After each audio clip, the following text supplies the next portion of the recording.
it to catch up. Hang on.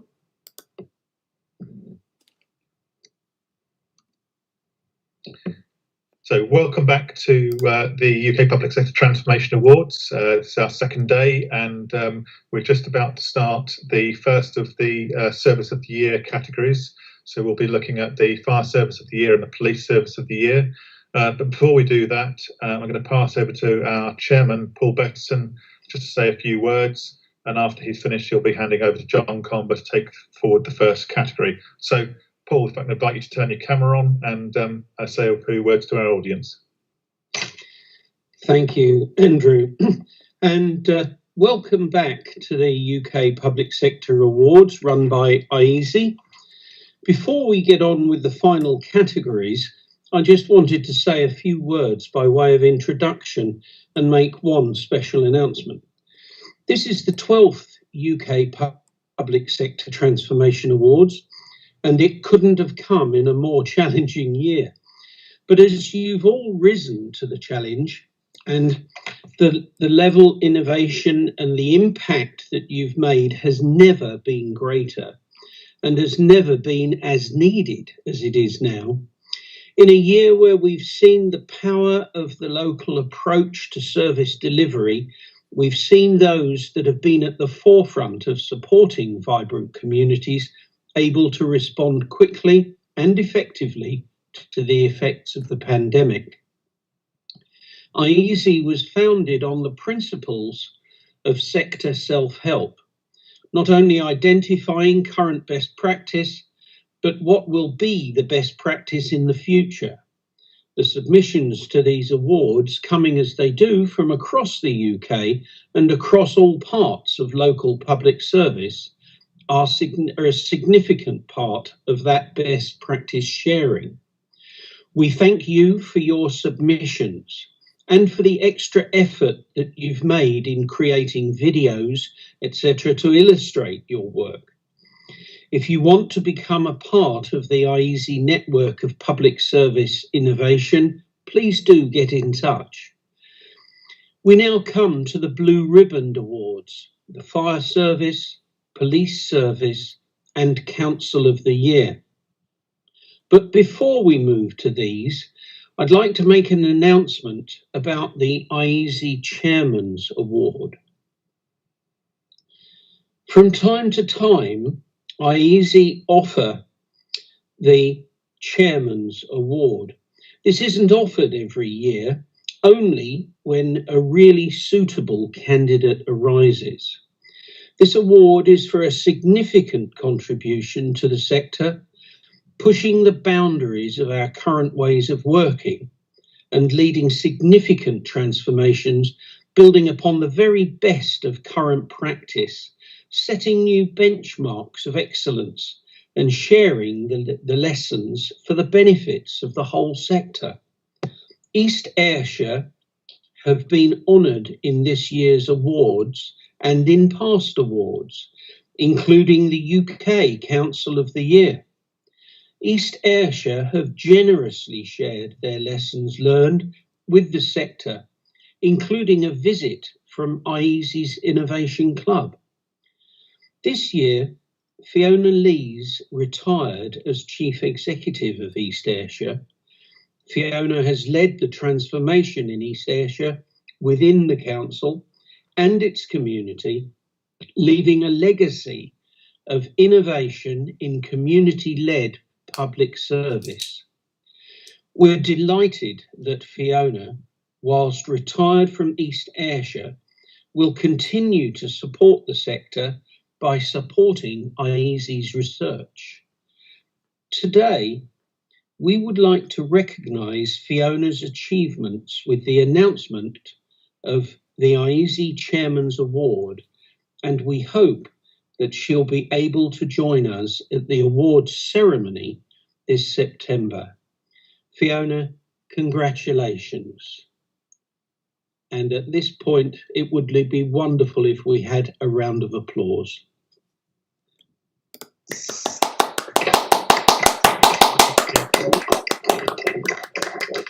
Congratulations, Fiona. This is a rare award, but you are absolutely the right person to receive it. And thank you for all that you've done and all that you continue to do and all that we know you will do in the future for our sector. Thanks very much indeed. Councillor Bettison, you've completely taken me by surprise. Is it all right if I say a few words? It is, of course. Well, colleagues, I joked with Andrew just a few moments ago to say such is the level of trust between us and iESE. I didn't even ask what he wanted me to come and join you for at 11 o'clock. You're bestowing on me a tremendous honour. It has been my privilege to be East Ayrshire's Chief Executive for the last 17 years, and I have been proud to be a member of the local government family for 43 years now. I believe passionately in the power of communities, and that is a passion that has only grown. And during this pandemic, two things for me stand strong, Councillor Bettison and colleagues, and that is the power of communities and their courage and their compassion and their kindness. And it also is the tremendous effect local government and their partners have given to community leadership. At a time of a global pandemic, everything about it has been local, its impact and the response. And this is a time for us to continue to focus and redouble our efforts round about neighbourhoods, communities and place. Place has never been more important. And I am really excited about coming to work with you at iESE.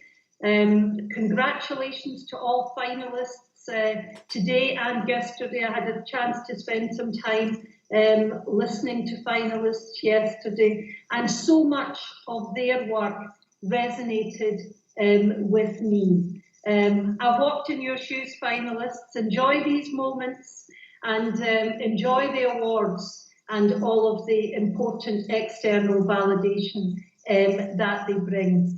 I'm looking forward to working alongside you and iESE in the future. This is not a race back to normal, folks. This is a time for change. Councillor Bettison, thank you. Thank you, Councillor Bettison. Thank you so much. Thank you, Fiona. Thank you very much indeed for those inspiring words. We're really grateful to you and we look forward to working with you for many years to come. Thank you. Thank you. Well, thank you, everybody. That was a most pleasant job for the chairman to do, I can assure you all. And never has an award been so worthily awarded. I'd now like to pass over to a colleague, John Comber. John is going to look after the next award, which is the Fire Service of the Year. And yep, that's great to see you, John, and handing over to you now. Thank you very much, and congratulations to Fiona. I look forward to meeting. So I have the privilege of announcing the finalists for the Fire and Rescue Service of the Year category. This is a category for UK fire services that are deemed outstanding in transforming the delivery of their services, with a focus on three different drivers for transformation: culture, community and data. The three finalists are East Sussex Fire and Rescue, Hampshire and Isle of Wight Fire and Rescue Service, and South Wales Fire and Rescue Service. And I'm going to ask the officers from each to join me. So from East Sussex Fire and Rescue, Elizabeth Curtis, Communications and Marketing Manager, Dawn Whitaker, Chief Fire Officer, and David Kemp, Head of Community Safety. Good morning. Morning. Morning. And from Hampshire and Isle of Wight Fire and Rescue Service, Steve Apter, Deputy Chief Fire Officer, Hampshire and Isle of Wight Fire and Rescue Services, and James Lucy, Programme Manager, Combined Fire Authority, Hampshire and Isle of Wight Fire and Rescue Services. Good morning to you. Good morning. Hi, Dawn. You all right? From South Wales Fire and Rescue Service, Wayne Thomas, Head of Service Performance and Communications, and John Carter, Planning, Performance and Risk Manager. Good morning to you. Good morning. Okay, I'm going to ask each of you in turn to do a 5-minute introduction to your nomination to this category. You're all worthy finalists, so I'm sure your enthusiasm will find through. I'm then going to go back through and ask you some questions about your nomination, which will allow you to bring out some of the detail. So starting with East Sussex Fire and Rescue, can Elizabeth, Dawn and David outline the scope of the nomination, outcomes achieved and pertinent points? Yes, thank you so much, John, and congratulations to fellow finalists as well before we start. So if I just open up, and then I'm going to rely on Elizabeth and David to do a little bit more of the detail. So fundamentally, I agree entirely with Fiona. The driver here is outcomes, and outcomes for our community. And that has been the real essence of what we've been trying to drive forward in East Sussex, and I think exemplified by a couple of the projects that we're going to talk about today.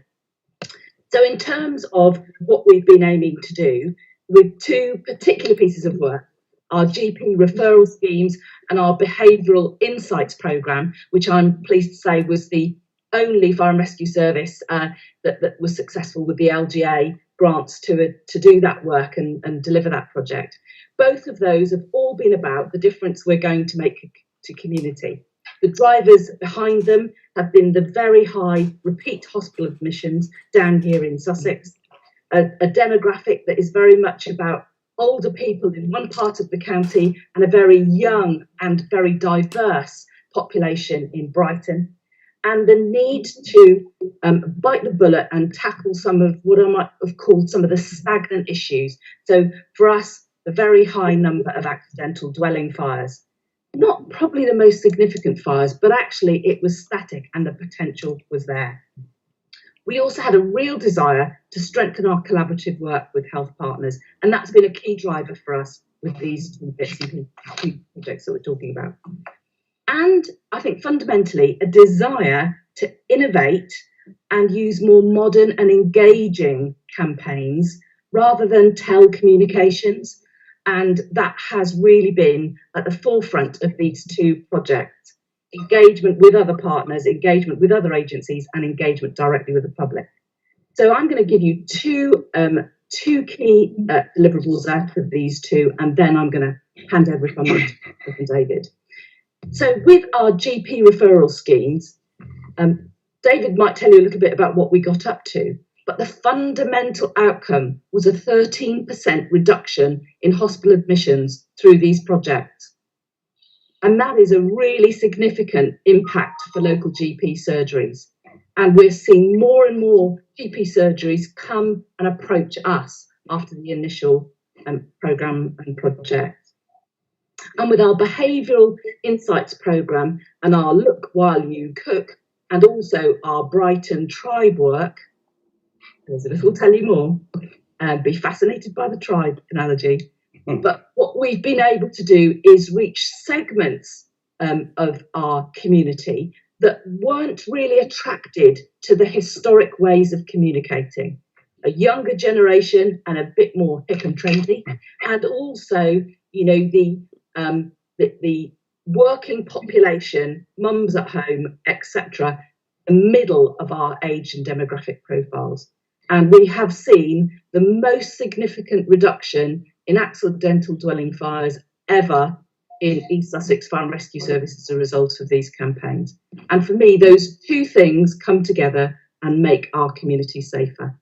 So if I might just, John, ask the two people that are really behind this hard work to just make a mention of their particular submissions. Elizabeth and David. If I begin then, Dawn's already mentioned that the main aim for us was to reach other groups that we wouldn't traditionally speak with or engage with. And I think we also did something which was perhaps unusual for a fire and rescue service, which is concentrate on having fun. So the aim was to help people have fun safely. And we have never really driven a campaign aimed at a particular group before in this way. And we looked at Brighton, where we had a lot of accidental dwelling fires, fires in the home, among this particular age group, which was younger than we would normally target through our home safety visits and other practical interventions. And we brought experts in, we worked with them, we were lucky enough to get the Local Government Association grant funding.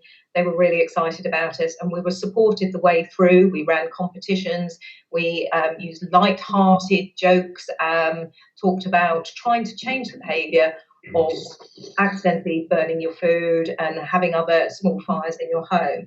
And what we found from that was the lighter approach and the lighter touch really worked. And we have now rolled that out into other campaigns, which has been really fascinating to see how we can carry on that transformation. So it wasn't just a one-off that we've put on the shelf, but we've actually found, particularly in marketing terms, we're looking at millennials who they want to experience things, they want to feel things, they don't just want to be told what to do. They are quite conservative, they want to do the right thing, but they're interested in saving the world and things like that. So trying to tap more into the psyche of this group of individuals and hopefully educate them now, so in the future, when they are perhaps a bit more vulnerable because of their age and mobility and things like that will change, they will have this knowledge about how to stay safe. So we had great fun doing it. We learned a lot.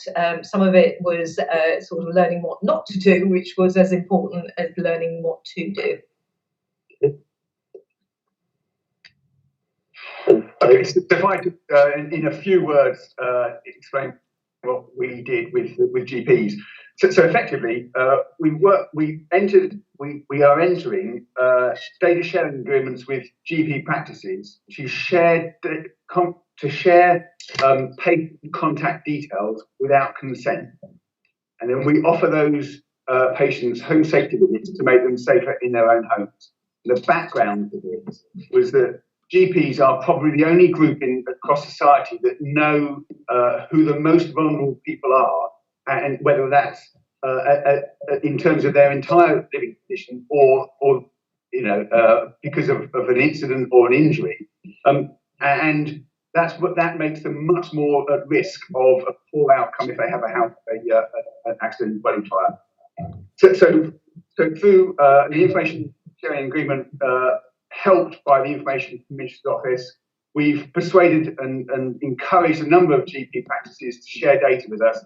The quid pro quo is we undertake those visits, which we arrange with consent, actually having made contact with them with a jointly signed letter, and we come back to GPs and tell them what we found. So they have the experience then of understanding the living circumstances of a number of their patients, and we work on a database of patients that they send to us, and the database selected is those people who are at highest risk of an unplanned admission to hospital. So effectively, the frail, the really people living alone and what have you. And we know, don't we, in the fire sector, that they have the least positive outcome if they were to have a fire. That's great, thank you. I could speak about for ages. Thank you very much indeed. If we can go to Hampshire and the Isle of Wight Fire and Rescue Service, and Steve and James, if you can outline the same outline and outcomes. Thanks, John. I'll bring James in a second because, similar to Dawn, James is leading the team that's actually doing the work. And can I just say it's lovely to see Elizabeth, David and Dawn again, because I spent a fantastic few months working within East Sussex, and they are an amazing organisation. Just by way, I thought I'd just give some context before James starts to talk in more detail and later on have the conversation about the combination. And as colleagues in fire will know, combinations are really easy, aren't they? And I would say this has been a really quick combination, probably started, I've been in the service 31 and a half years, and in the interview to become a firefighter, I was told, don't get comfortable, we're going to be joining Hampshire soon anyway. So it's been a bit of a slow burn. The reality was, in 2002, as part of the move away from the old inspection, and we had pay verification, sort of the first real sort of look under the skin really into the fire service, and particularly in some of the changes, and the real reform started from then. The Isle of Wight Fire Service, of which I was a part of then, was deemed to be one of the worst performing in the country. Lots of noise that created, lots of activity and lots of attention, as I'm sure you can imagine. The local authority, the Isle of Wight Council, with the then senior team, there was a lot of changes at the top of the tree. And then the audit commission process started. And there was one of two ways to go. And there was a push from a ministerial push about a forced merger with Hampshire. That went to a referendum and it was rejected. And the stance then was actually we're going to turn this around. I was really proud to be part of that. I was actually seconded to the audit commission at the time, and I ended up as just by coincidence, the chief fire officer on the Isle of Wight. And during the intervening period, so around about 2010 to 2013, we were on a real journey of improvement. In fact, recognised at the time by iESE, actually, we got the Most Improved Fire Service Award back in 2011, I think it was, 10 or 11.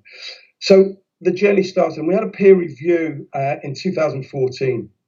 And it was a great moment for members, particularly the chief exec at the time, and we got a really positive feedback. My stance at that point was that there were three things, and we continued the conversation then, was this is great. This is the standard of delivery to our communities that we should expect. And it'd been a long journey to get there. My concern as a chief fire officer, understanding the political challenges Isle of Wight Council were having at the time, certainly over the long term, the financial challenges. And there were three challenges that I recognised. One was resilience of an organisation that's an island emergency service. The other one was around innovation. And we outsourced mobilising, the first in the country to do that. We've been really innovative within our skin. But I was looking at colleagues across the water with envy at the way they were able to use data, the way they were able to interpret data, the way they were able to use technology because of the economies of scale. And the third one was something I'm passionate about, which was continuous improvement. I felt the organisation had gone as far as it could. And I think the stars aligned at that point. Something that had been absolutely untenable, unpalatable, was I got members to agree to talk to each other across the water. I always said the point at which we should be talking about partnering with an organisation is from a position of strength, never from a position of weakness. And culturally, we were far more aligned. Our performance was aligned. I had a very good working relationship with the then Chief Fire Officer. And that's when we aligned and we entered into a strategic partnership in 2015. Yes, I effectively did away with my own job, but it's that doing the right thing for the community and for the teams. And we entered into a strategic partnership, shared management, which kicked off in 2015. I then disappeared off, ended up in London Fire Brigade, and came back in beginning of 2019, because at that point the members had made the decision to move towards a formal combination. Such was the benefit realisation that was already being recognised. And I think just to close my bit, what's made it really serendipitous, I'm a resident of the Isle of Wight. I'm passionate about the area I live in. Fiona talked at the beginning about the power of community and how we've seen community go. And I think the bit I'm proudest of most is over the past year, the year that all of us in local authorities and across policing and fire and other agencies have dealt with the pandemic, because of the combination and the shared safety plan we work to now. We've been able to align and maximise the benefits to our communities because of this central coordination and releasing resources locally to be able to deliver the most effective impact. I am confident we would not have been able to have delivered us the highest quality of service that we have if that hadn't been the case. So that's it. That just gives a bit of context of the journey with the pain and the pleasure. But here we are now, the brand.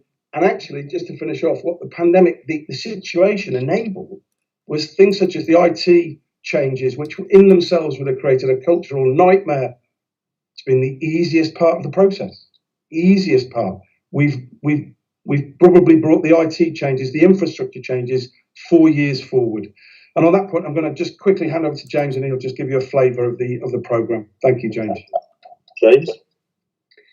Thanks, John. Yeah, thank you, Steve. I think Steve, obviously, because of his history and being involved, paints a really good, effective picture about the length of the journey that we've been on as two organisations merging into one as to where we are today. I think my role and the role of our programme team on behalf of both organisations to bring that together was to start to look at the culture of both organisations and where we sat at that time and how did we bring that together without significant impacts on our communities, because obviously, as with all fire and rescue services today, we're really community focused, and what we didn't want to do by making that change was have a negative impact on our communities. So a lot of our work was with our communities, talking to them, listening to them, finding out what their concerns were, and then particularly at the inception stages is really trying to answer those issues as part of our submission to each of the authorities, firstly for Hampshire and the Isle of Wight, and then also to the Home Office and central government before that statutory instrument was created. And so that was really at the outset. And what we also tried to do within that was link in really closely with our staff, with our teams, and also our representative bodies, and come up with a jointly agreed set of principles about how we would combine and how we would align all our products and services. And so, as Steve has rightly said, we were in a good position because of that previous partnership, and that had taken us some way along that journey. And our role really as the programme team then, and bringing that combination together, was start to look at all of the disjointed areas, gap analyses across the board in all areas, and starting to really bring those together and align products and services, but more importantly, start to align that culture, providing for our communities across Hampshire and the Isle of Wight. I think what really pushed us together was the branding that you see behind Steve and I today, and I think that really made that cultural change and cultural benefit to our teams, and sort of cemented that realisation that from two not vastly different fire and rescue services, but fire and rescue services that had different outlooks, different governance models, and different communities, but really started to bring those two together and has really started to make our teams feel part of that same organisation. And as Steve said earlier, really cement that culture, cement our values, the one team approach, but ultimately making life safer for Hampshire and the Isle of Wight as we kind of move forward on the journey. That's great, thank you. Can I, for South Wales Fire and Rescue Service, ask Wayne and John to do the same, please? Hi there, thank you everyone. Thanks for having us today.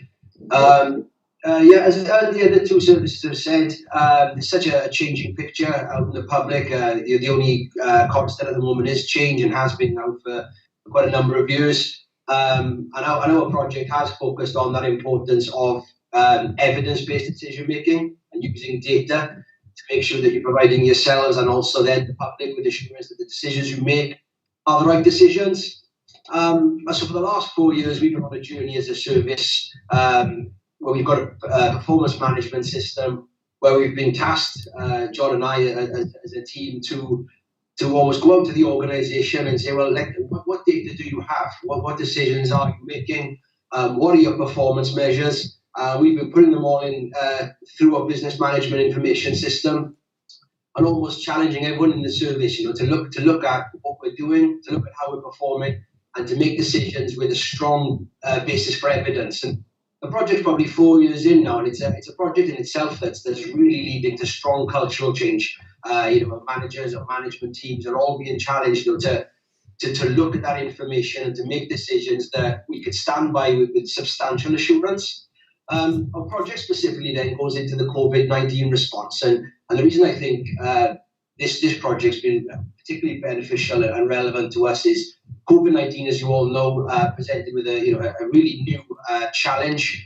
That picture that I think it was all about the unknown, but it was about the ever-changing landscape and that position. So the exam question we were almost given as a team was, what's happening out there? We had a critical incident team that we created in February with our senior management team that were looking at making decisions based on fact and evidence, which will allow us to make those decisions in the right way. So there's a number of challenges with that, obviously. We obviously had a project plan for our general assurance data metrics, which needed to be revisited and revised, as you can imagine, in an emergency situation. But also a lot of the information that was being asked was really outside the box of what we already had. It was, the pandemic, as you can imagine. Oh, have we lost a connection? Are you back with us? I can hear you. Oh yeah, no, we can hear you. So I'm in a position where obviously PPE levels were scarce, and also obviously with absenteeism, we were never sure in terms of isolating who would be in, who would not be in, and the overarching priority for us, the service, was on. Oh dear. Hurry. There's a lot of mountains in Wales. Yeah, are you back? There is indeed. So the exam question was almost to make decisions in real time and to make them with a substantial amount of assurance. Show us information that's out there. If it doesn't exist, can we get it? If it exists and we're not currently using it, can we go and get it? So what our project focused around really was using what is existing technology, but looking at information that we needed when we needed it most, and almost challenging the boundaries of, even if it doesn't currently exist, or even if it's something you don't normally report on in real time, what are the barriers, and can that be put in a critical incidents team's hands during a time of what essentially is an emergency?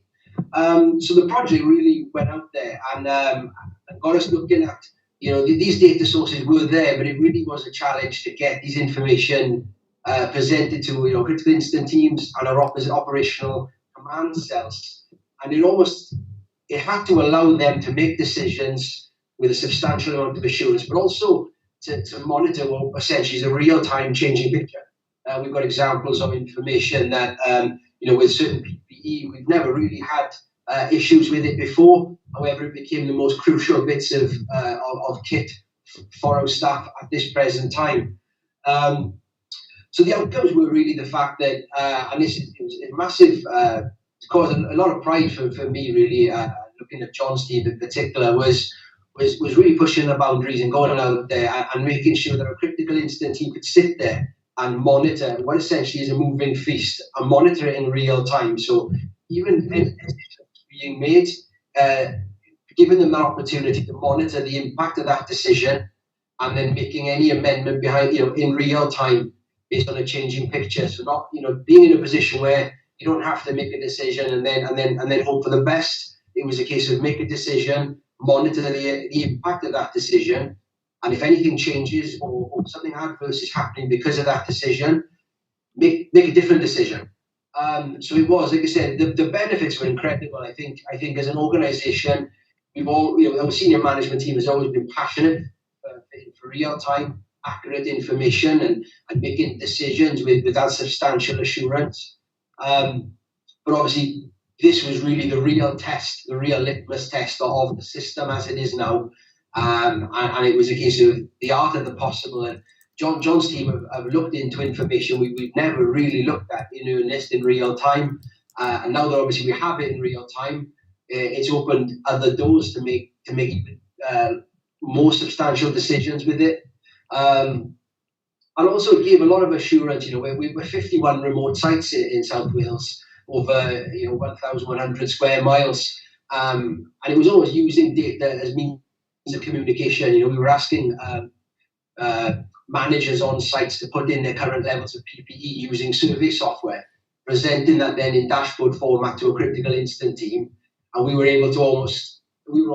actually able to replenish stock based on that information. So it was using data really as a way of giving our staff a method of communication with the senior management team and showing them that any information they put in was driving effective decision making. So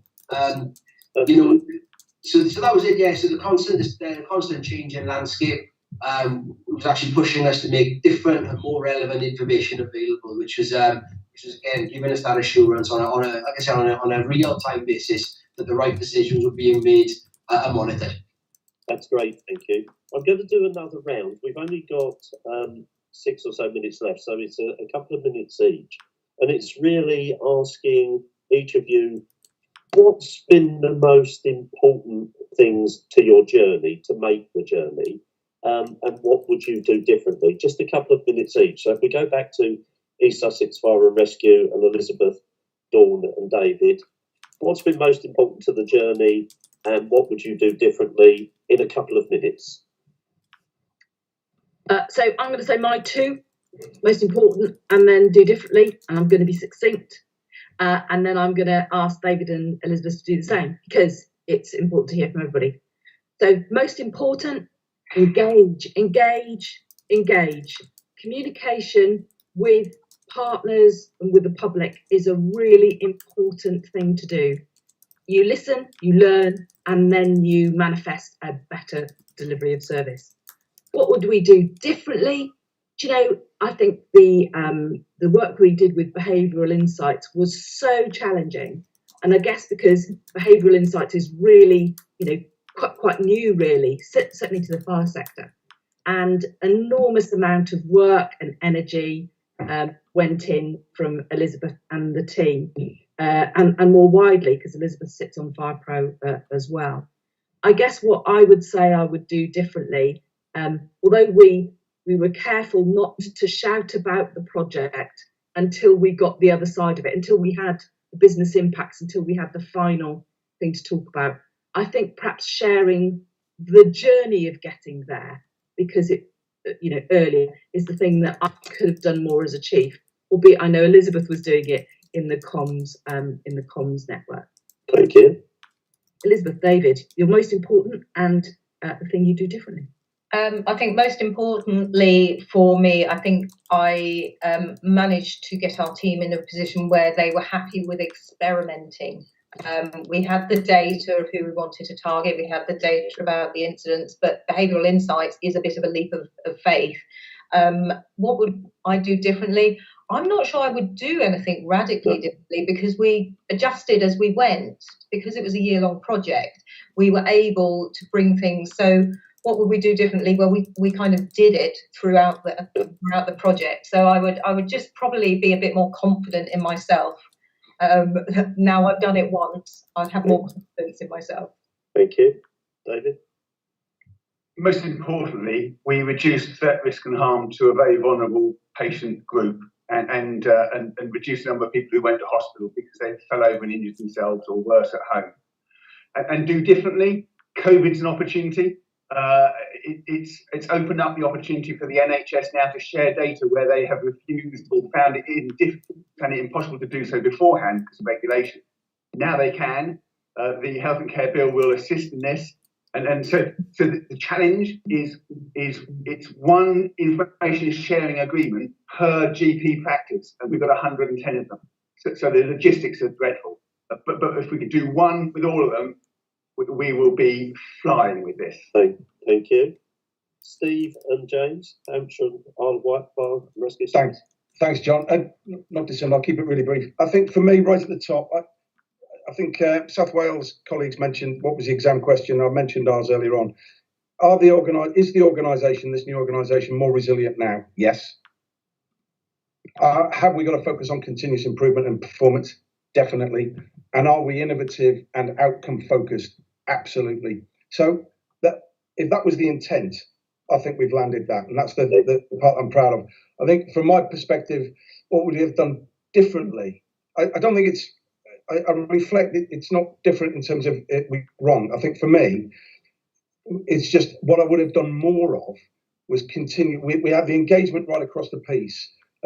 Pandemic kind of took us to a different space, but it's keeping elected members in particular had a really crucial role in this. In almost the narrative of elected members was really important. That it wasn't a takeover. It isn't a takeover.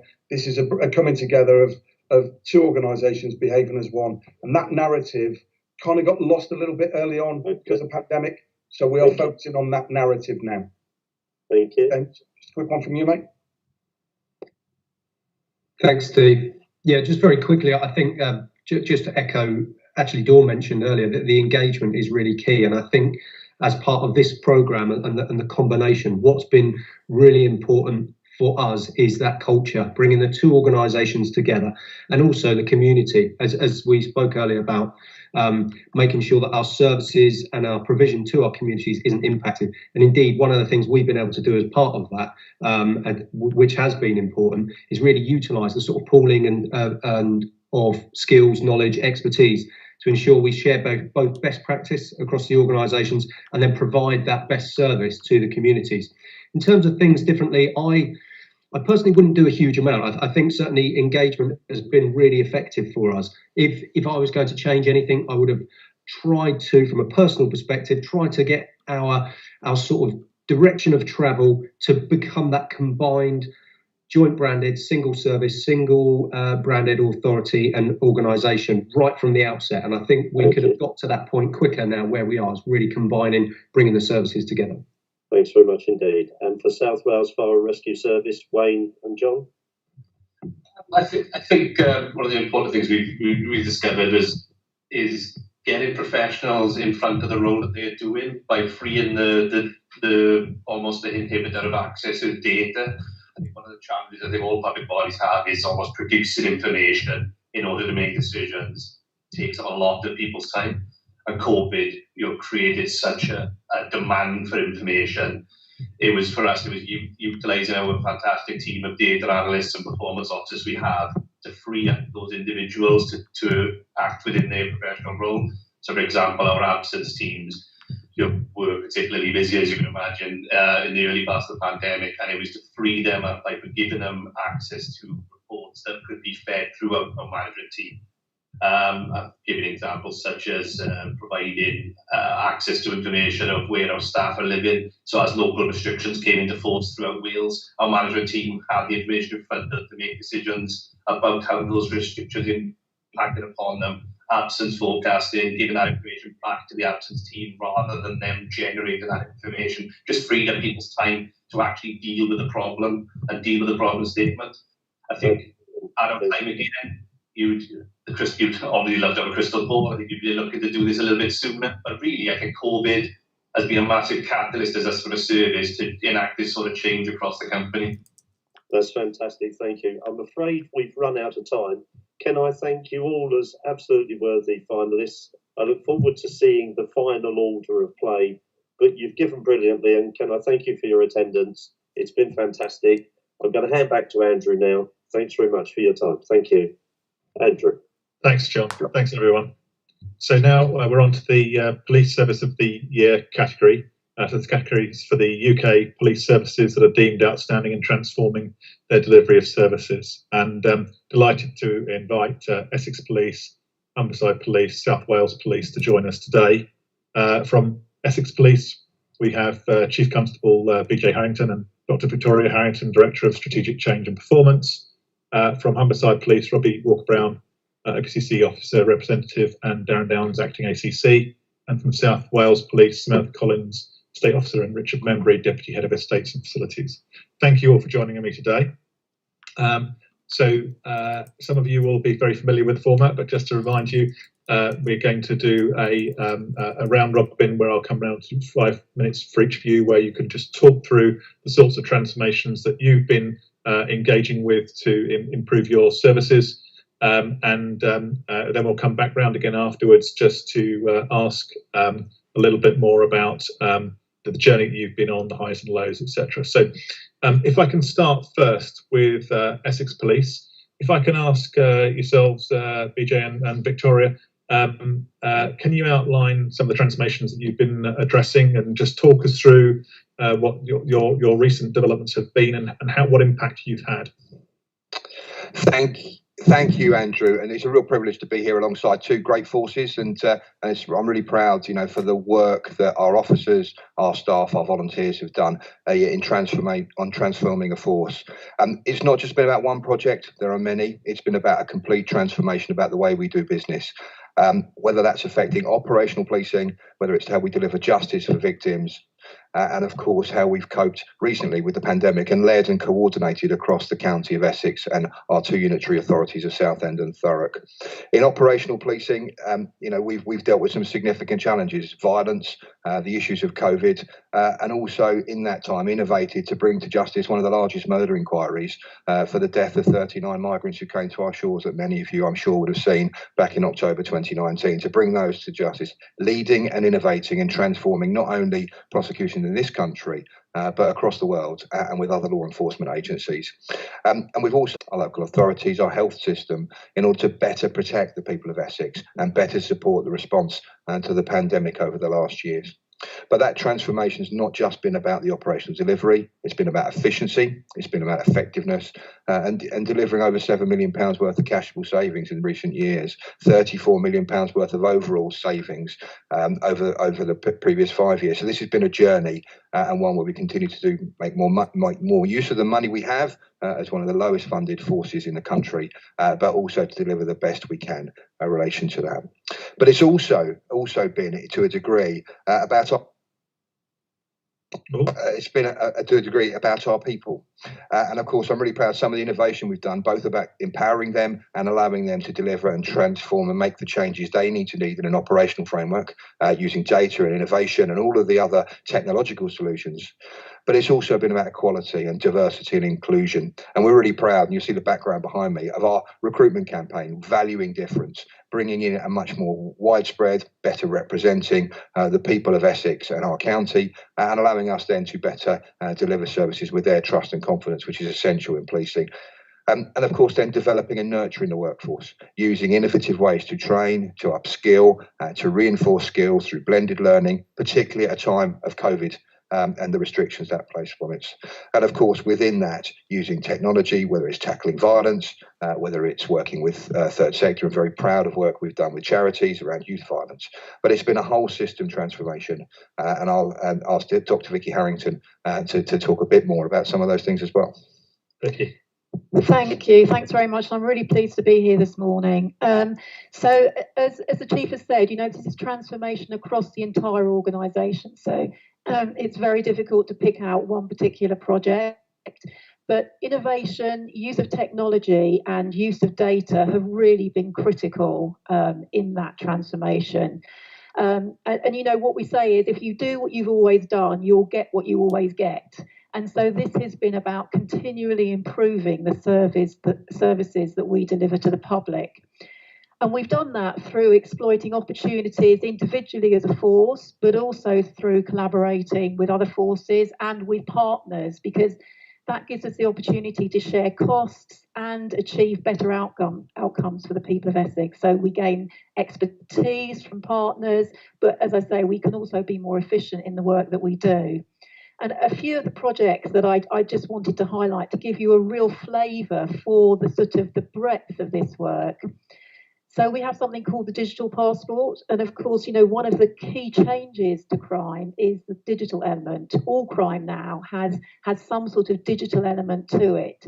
And the digital passport is about ensuring that our workforce is skilled, equipped and enabled in the digital age.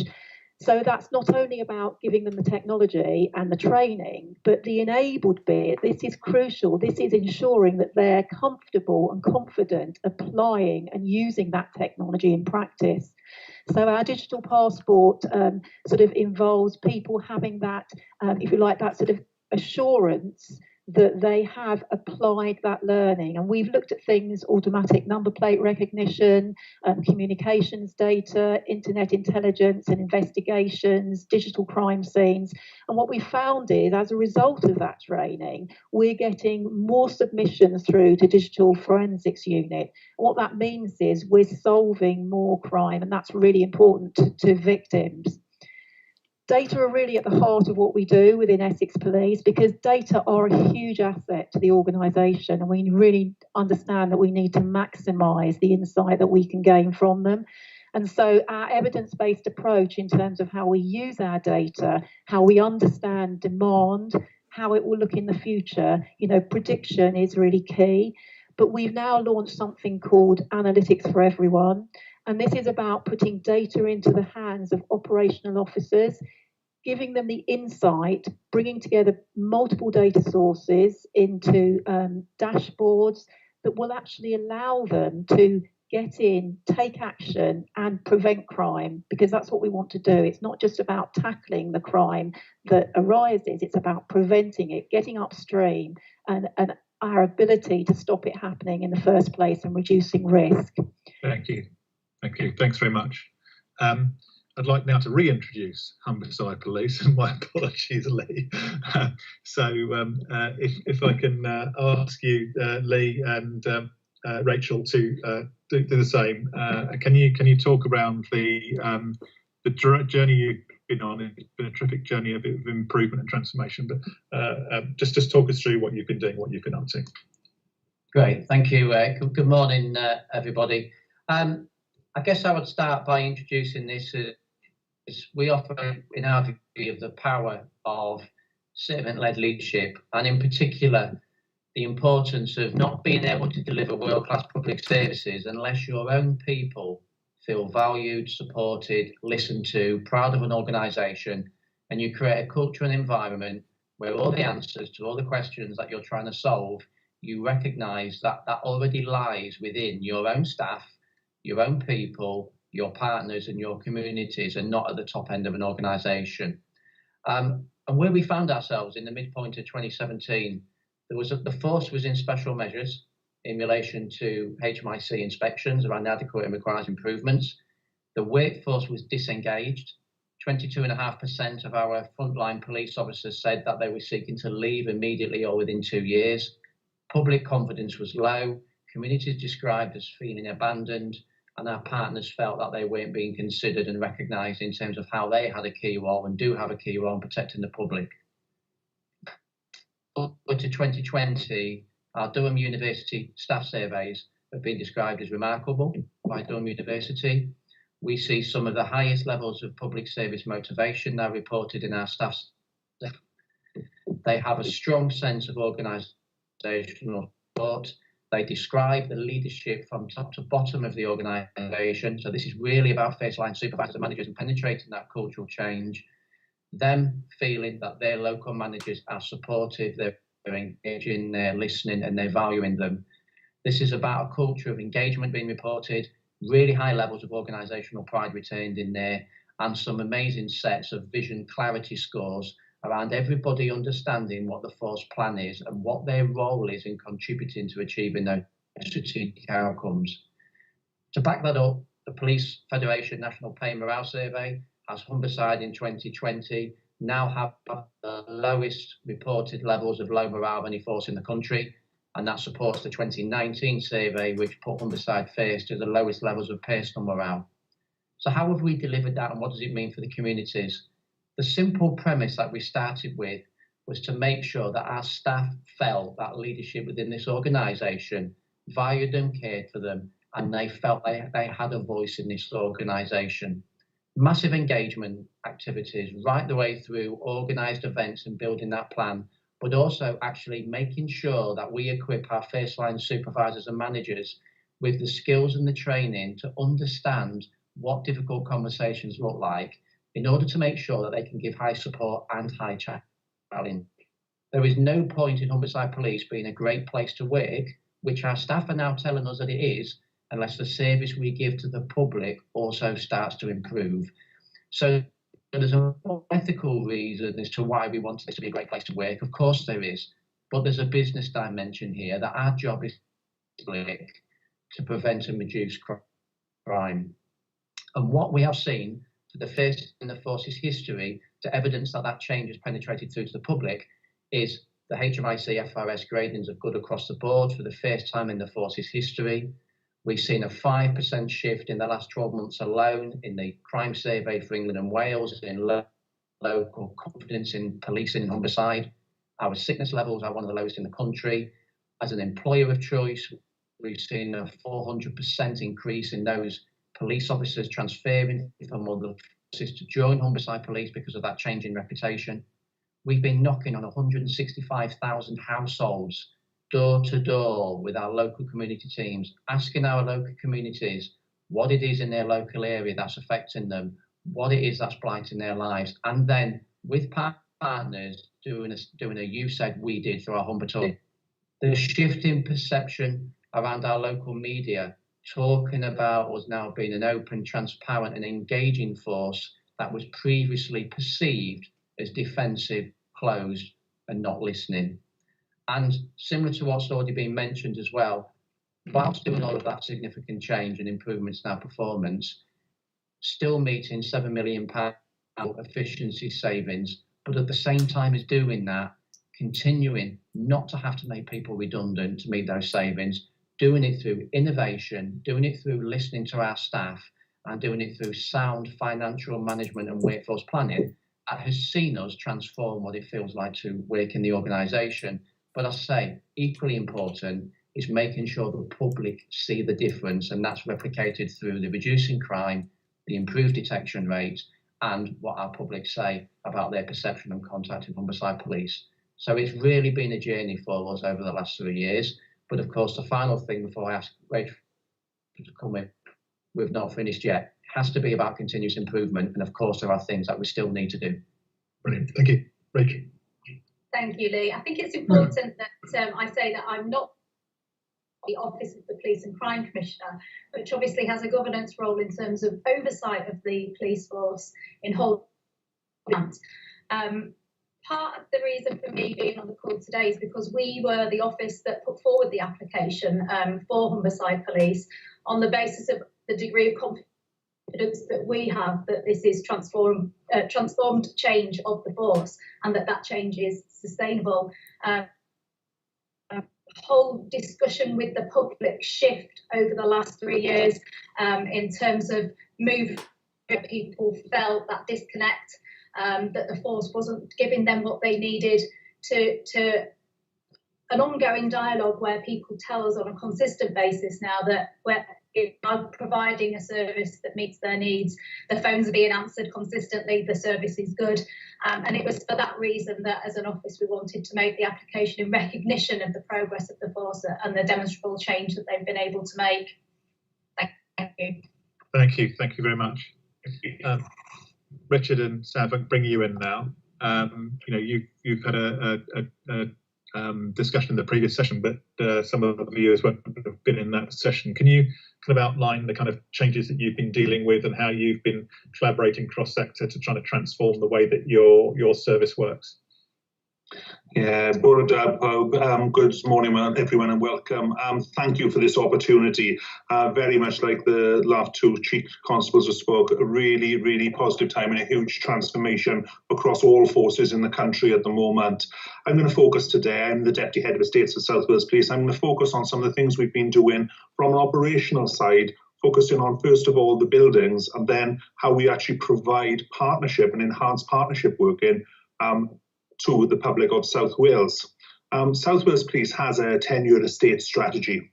We did have one of the second largest estates in the UK. It was only the Met who had more buildings than us. So it was about rationalising our buildings to provide the right accommodation in the right place, at the right price, and the right people working in this accommodation. If I just give you an example, we've got a small town called Llantwit Major. It's a beautiful coastal town in South Wales, but I would say that. But it focuses on exactly the services we deliver within that area. We've got the police, the fire, the ambulance service, and the Coast Guard, all with very old buildings within that area, within the town, all of which have got huge condition survey costs, have large running costs, and are very dilapidated and just show an unprofessional image for all our agencies. So the goal was just to get the teams together to look at, could we create an emergency services station, a blue light service within the town? That's the 4 in one building. But I'm not going to say it's just about sharing space. It's not. It's about how we provide the service to the public.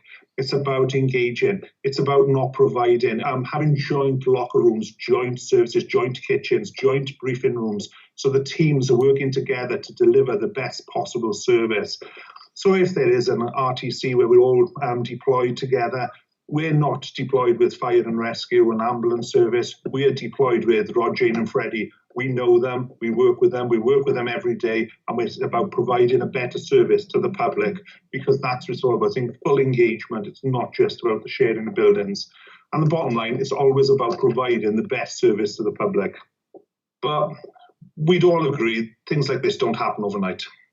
It doesn't happen without the right consultation, the right engagement, the backing of my chief officers and the entire chief officer team, the backing of the Police and Crime Commissioner, a hugely supportive Estates Department, Head of Estates and Estates team here, who really want to deliver excellence across the board to provide the first-class accommodation for ours and partnership staff. But also remembering it's about the commitment to Llantwit Major and a commitment to the town. So first of all, we retain the policing presence, the operational policing presence within there, and we're showing them we're there to stay. We're also showing that we want to do things in the right manner. It's also about the cost savings, and the cost savings link into things like the condition survey costs. This one station alone has got condition survey costs of £200,000, which have been avoided. On the scale, it will bring in £250,000 worth of income to the force. It's not just about the estate's budget. This is all that about how the estates can fill into operational policing, and it's all about the service we provide. And linked to our agile working and our flexible working policies, it's about providing more visible officers out on the street with the correct technology to deliver services for the public in the places they need them. Whilst I mentioned this Llantwit Major as a good project to start with, what I would say is that was just the catalyst for the start. We've now got multiple areas where we've got different partners engaged. For example, our Llanedin hub, where we've moved into local authority accommodation, providing policing services from what was a community centre. Our Llanisian police station, where in Llanisian we've actually brought the council in with us, and the library and internet hub is located on the ground floor of a two-storey police station. It's about providing the public with the service, and whether that's engagement with Bridgend College about dogs and horses, Merthyr to provide a bus station, Cowbridge to provide services with fire. It's all about taking the public the best service forward, but doing it in a way where it's done from a partnership perspective and in a very joined up approach. It's been an amazing project to be involved with, but this is just one element of the work. My colleagues earlier on were talking about, it's also about the digital platforms that we provide to support the officers. So when we're actually out in the community, it's about the apps that we produce. So people using the technology don't need to go back to the police stations, so they can provide the service, the point of contact, or in the public's houses, so we can provide a better service.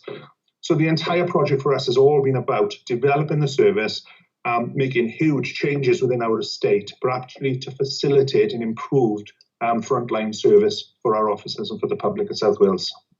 That's great, thank you very much. I'm going to come back round again, and one thing that's consistent in all of your forces is that you have made huge improvements, been recognised externally for the transformations that you have made, which have been, as I think Lee mentioned, not just meaningful internally, but meaningful to the public as well. And of course, that the brand and reputation of the forces, of course, extremely important. We've got a couple of minutes left each, so if I can ask you to sort of limit yourself to about 2 minutes each. Can you talk about how the external view of your transformation has affected your brand and how that and reputation, how that's helped you as a service? Victoria and BJ, if I can ask you to go first. Thank you, Andrew. I mean, in terms of public trust and confidence is essential to policing. We've seen ourselves go from back in 2014 inadequate to being outstanding in terms of our crime data accuracy and good in terms of our service delivery from the independent inspectorate. We've seen our public reporting routinely through independent survey that 80% think Essex Police is doing good or excellent job in terms of their response to COVID and keeping them safe. We've seen applications from 26% of our applications as we recruit from people who would describe themselves as diverse and different communities. And we continue to see we've managed to flatten the curve around violence and the increase that we've seen in violence. And of course, seen a significant reduction in victimisation, both in violence and in burglary and robbery and crimes that directly affect people. So I think directly our brand of truck has been increased. It's trust and confidence. We're delivering a better service to the public, and most importantly, the people who work for us are more proud in that service they deliver. And I'll ask Vicky to add to that as well. Thank you. So, in the last year, we've had 22,000 fewer victims in Essex. That is fewer victims of crime. That is something that we're really proud of. And we know that there's a disproportionate increase in that complex high harm crime.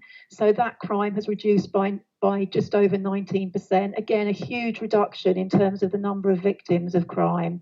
And I think, you know, it's also around who we now work with, how we spread the word, how our reputation allows us to work more widely. So we work internationally as a result of the work with Op Melrose that the Chief spoke about and the Vietnamese victims, also with Interpol. So national agencies as well. We're working with the Home Office on a number of our pilots, OPARC, RTM.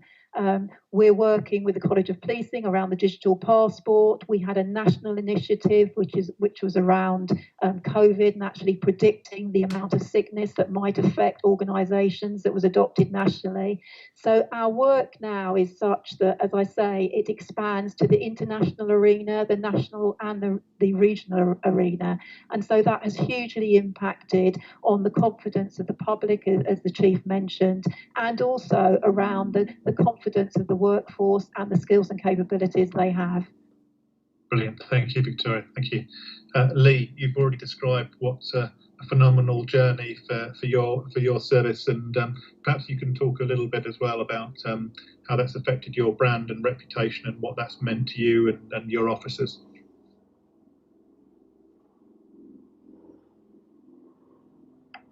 Thank you. Slight delay there with the mute button.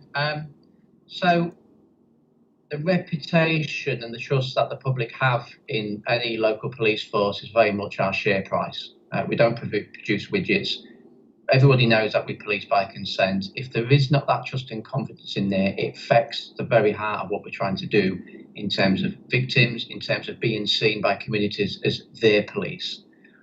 So from that aspect, that's an ongoing relationship, and very much you're only as good as your last match, to use a football analogy. So there's no complacency around that whatsoever. However, that relationship has changed, and the biggest change is the force now being seen from top to bottom as an open, transparent, and an organisation that has humility. At the heart of what we are trying to do, everybody recognises that we work for the public. And we are there to serve them. And that is replicated and evidenced within the staff surveys. We are one of the biggest employers in the whole of the region of Hull, East Yorkshire and Northern Lincolnshire. That comes with a huge responsibility, particularly post-COVID, around some of the opportunities that we can offer, particularly young people at a time when very much so they are looking for what the future holds for them. And being seen as an employer of choice is not just about those who are transferring into some of the organisations. We have seen a real shift in the type of talent that is applying for us in terms of police staff and police officer roles. So I think that's an enormous encouraging direction that the force has seen. And again, the final thing I probably drew an analogy with was with around diversity and inclusion. And I think BJ touched on that. It's massively important that communities look at us and see themselves reflected back, not just visibly, but also in terms of understanding the different types of communities that we have in our area. 51% of our workforce are women. We have done enormously brilliant work led by our deputy, who's shortly to leave has actually become the chief in Lancashire, and making sure that our 600 growth of additional officers that we've secured in the last 3 years prior to the national uplift, so done through our own financial management and governance, making sure that we are recruiting from all parts of communities, and that in particular dedicated positive action workers that have been really successful in increasing the applications into our force. That's wonderful. I'll just add to that a little from my perspective. I think the Police and Crime Plan for me has very strong messaging in it around that connection between the police force and the communities in which it serves, and an expectation that the police force did more to have thorough engagement, not just a one-sided conversation. And I think there are lots of examples that we can provide as, you know, examples in their own right that would be worthy of writing an application in terms of how that engagement has progressed over time. We've got the My Community Alert system, which allows for two-way dialogue. Mentioned before, we've got the Humber Talking approach, where we're knocking on doors and collating intelligence and information that allows us to adapt services to meet people's needs. We've got social media we're collating information back from the public on a routine basis so that we can measure what difference we're making. And one of those quite impressive headlines that we certainly thought was useful was in terms of people's confidence that the force was for them. I think the latest Facebook data that we took was at 81%, which for social media is extremely high when you have more people going onto those channels with a negative outlook on life. We're measuring the measure in terms of confidence because we actually want to know the information and do something about it between the OPCC and what routes are the most appropriate ways to improve on that and take us on that journey to outstanding. Yeah, it's a good place to be. I'm glad to see you still your foot on the gas, which is great.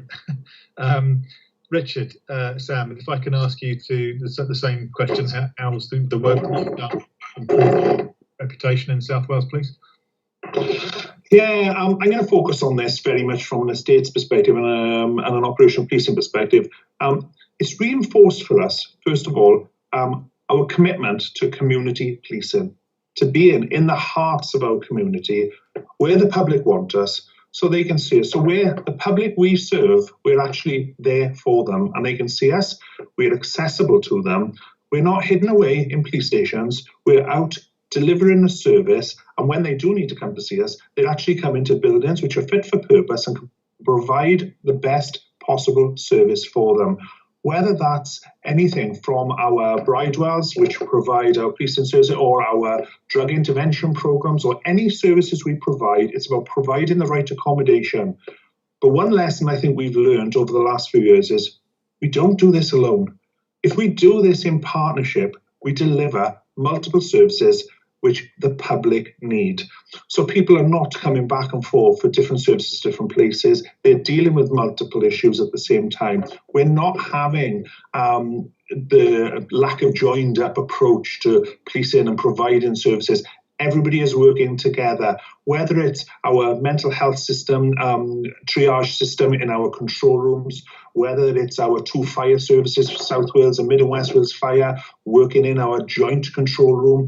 It's, from my perspective, we provide the buildings for them, but then it's all the partnership working that is facilitated for us. So if you ask me what is the best way forward to take this forward, it's always communication and engagement, like the 2 chiefs have said before me. It's how we engage with people, how we engage with our staff, how we engage with our partners, and how we engage with the public.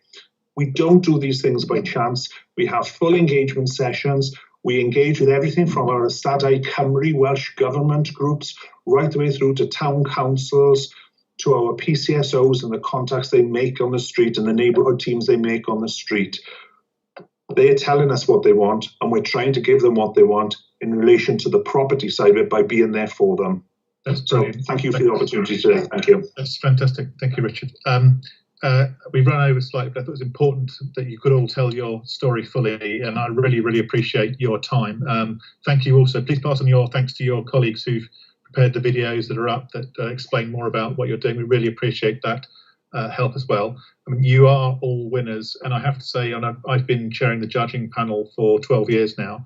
There's never been a stronger set of submissions, and there are submissions that came in that haven't made the top 3 that in previous years would have won a gold award. So a huge respect for the work that you have done.